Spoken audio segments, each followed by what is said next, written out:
But I don't want to lose the first thing you asked about, which is taxation, because I think, a big thing, I think most Americans, definitely my party, but I think most Americans believe that if you're making $1 billion, good for you, but like you should at least be paying an effective tax rate that's comparable, or I would argue more than like a firefighter. And that's not true right now. Because nobody really makes $1 billion. Right, because it's all equity, and it's like, you're not getting a paycheck. Nobody makes income. Like anybody that's generating that type of wealth is not making income. Right. So it's almost like, and this is not like a woo-hoo, like, oh, we got it so tough, but it's almost like the people who are, I think Miles used the term like not middle rich, like middle class, like they're the ones that are actually paying what they should pay.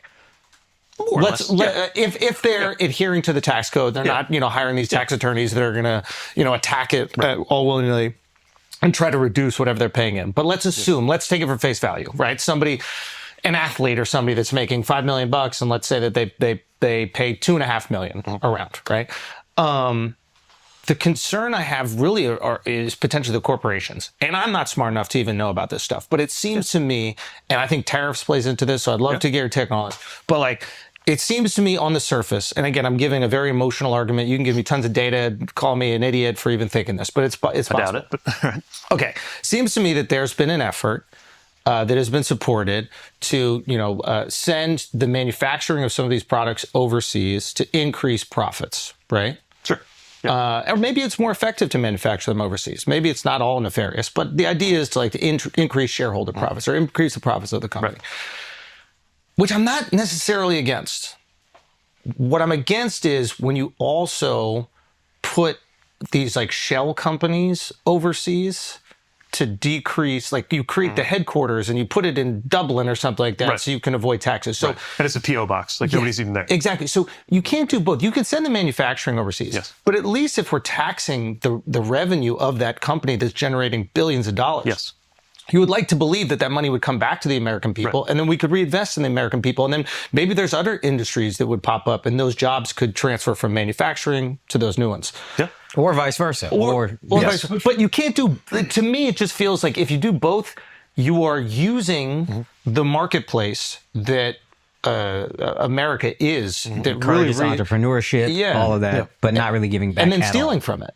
Yeah, there's no question, especially because a lot of what that tax revenue goes into or is supposed to go into here in the U.S.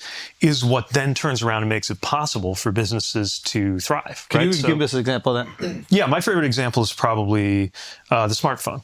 So, but have you ever noticed like in like talks or like whenever somebody mentions a smartphone, they like start to pull it out of their pocket or like, touch it. But so the federal government could not have invented the iPhone, right? Like I don't think any of us would want a phone that was like invented by the federal government. That thing would suck. That is like all of the design, the manufacturing, supply chains. That's the kind of thing that corporations can do very well. Yeah. And Apple did it very well and their competitors. But what makes the iPhone work? Well, among other things, the internet. The internet was literally invented by a federal research project. And it would never have been possible to invent the internet with a private company because you wouldn't have got the kind of capital return, even though it's $1 trillion idea or a multi-trillion dollar idea.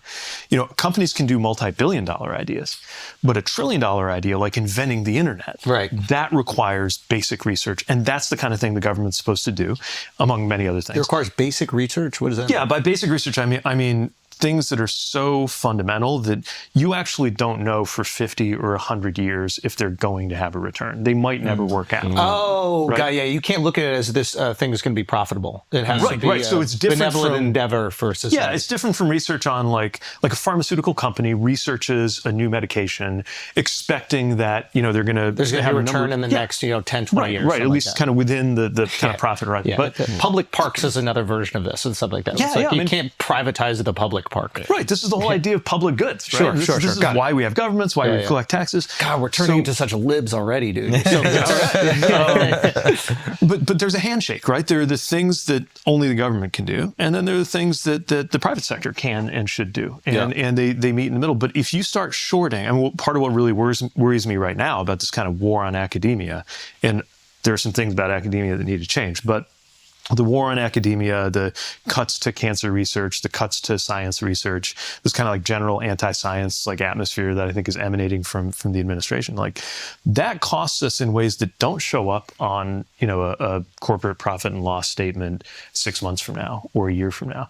But in terms of whether a country, a society, an economy is productive and is growing and is innovating, that starts to really cost you over time. And if we're shorting that, or if corporations and extremely wealthy people don't want to be paying into that through taxes, that is, I think, a classic example of a kind of short-term gain that causes long-term pain. Yes. And I'm really worried about that. And I think that's why there seems to be a lot of support for the administration right now, or one reason why, and even support for the administration when it comes to tariffs.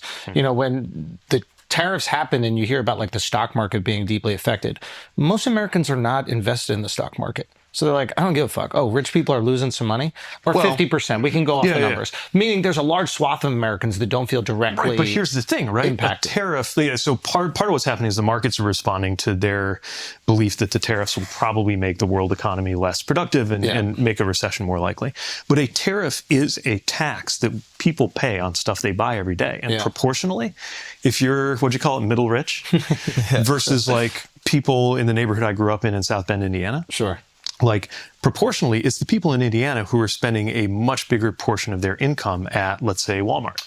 And everything at Walmart is about to get more expensive. You're 100% right. I'm talking about the knee-jerk emotional reaction when you see like people who have money and have seemingly left you behind as they've gotten richer start to suffer a little bit. You go, yeah, I don't really care if you're suffering. In the same way that like when the Palisades fires happened, there was this sentiment of like, oh, a rich person's third home is on fire. Right. They'll figure it out.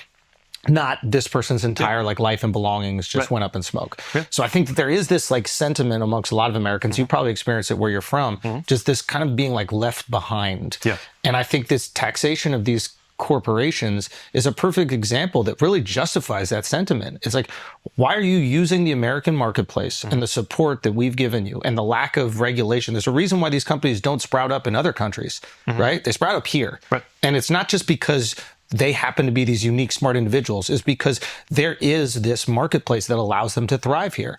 You don't get to remove the headquarters so that you can not pay your fair share of taxes that's going to then support the next generation of people who do the same thing. But how do you tax them? What do you do? But look at what's about to happen, right? Like as we speak, congressional Republicans are working on a budget framework that's going to cut corporate taxes. Like that's one of the biggest things it's going to do. And even this president, you know, the least popular he ever was last time around was when they passed his tax cuts for corporations and the wealthy. So a lot of this is about, look. Can I ask a question about that real quick?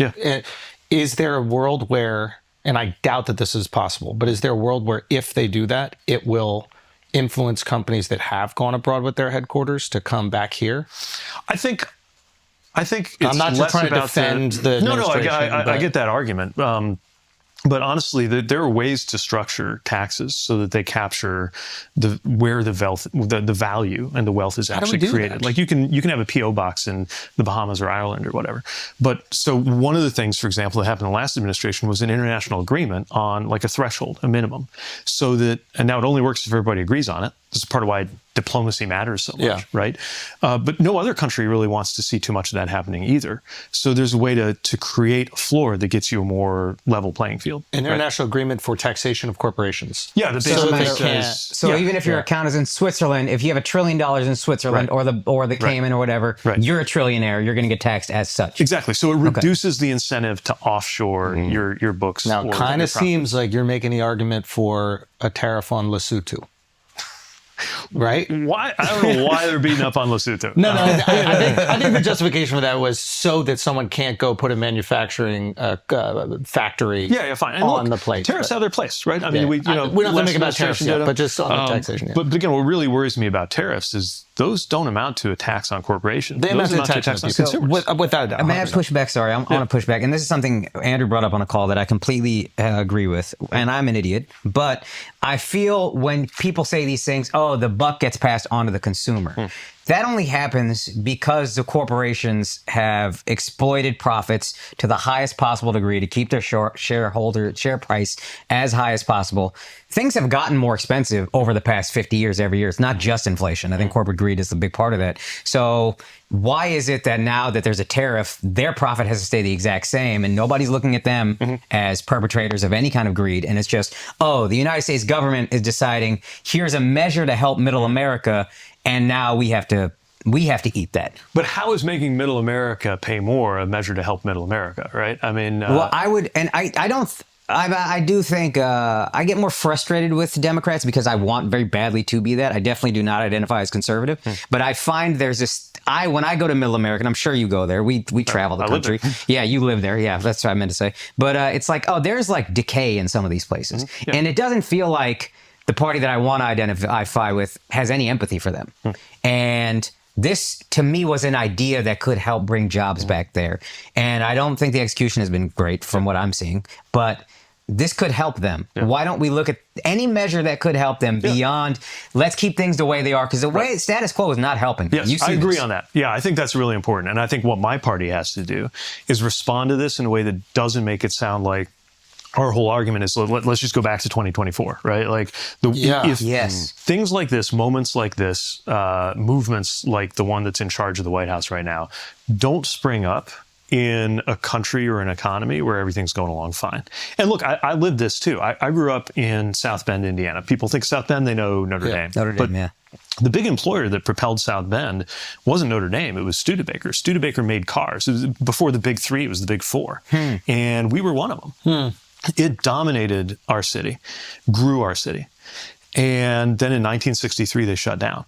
That's 20 years before I was born, and we were still dealing with it 20 years later. We were still dealing with it 50 years later when I became the mayor there at the age of 29. And what had happened was, I mean, when we were going to school, I would go in between just acres of collapsing factories. It literally looked like a war zone. I have been to war zones that looked very similar to the way a lot of places in the industrial Midwest, like where I grew up, looked because of some of these things you're talking about. Right. Which is why I think there's an appeal to saying, we're going to bring back manufacturing, right? And by the way, again, I don't want to like move away from what I was saying that we shouldn't go back to where we were, because I think a lot needs to change. But I would point out that in our entire lifetime, the year when there was the most investment in factories in the United States, the most factories being built, was last year. Because there were a lot of policies, the chip stuff, the manufacturing stuff, trying to get more of the green economy stuff to be built on U.S. soil, that led to a lot of these factories. Now, a lot of them are still in construction as we speak. Some of them actually opened, some of them still haven't. But right now, in Kokomo, Indiana, I just read a story today about 370 workers at Stellantis who just got laid off. Auto workers who got laid off because of the tariffs. So this is a tool that you can use for sure. But it's absolutely critically important that you know what you're doing when you do.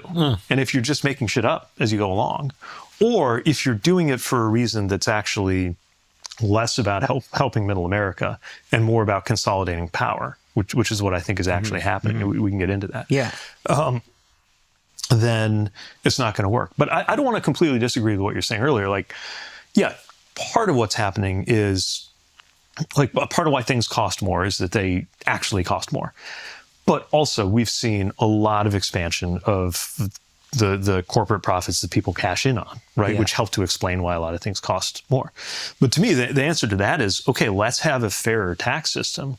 How do we do that? Says, well, I mean, at risk of sounding simplistic, like, you pass a law, like, we can do this, right? It's not like profoundly mysterious. For example, it's like, it's not going to be income tax, right? Because they'll find a way to not have income. So you can adjust capital gains, right? It doesn't have to be like all the way at the level that it used to be. But even with capital gains, you're only taxing them when they cash out. And a lot of these guys won't cash out. They just take loans against their investments, and then loans aren't taxable. So they live for free. Right. So that's where the idea of wealth taxes come in, right? And what is that? If you're just sitting on it, at a certain point, especially if you're past a certain point in how much you're sitting on, you got to contribute a little bit. I mean, this is not a novel. Property taxes are that way, right? Like, you don't wait, depends where you live, but usually you don't wait until you sell a home to have to pay property tax on every year.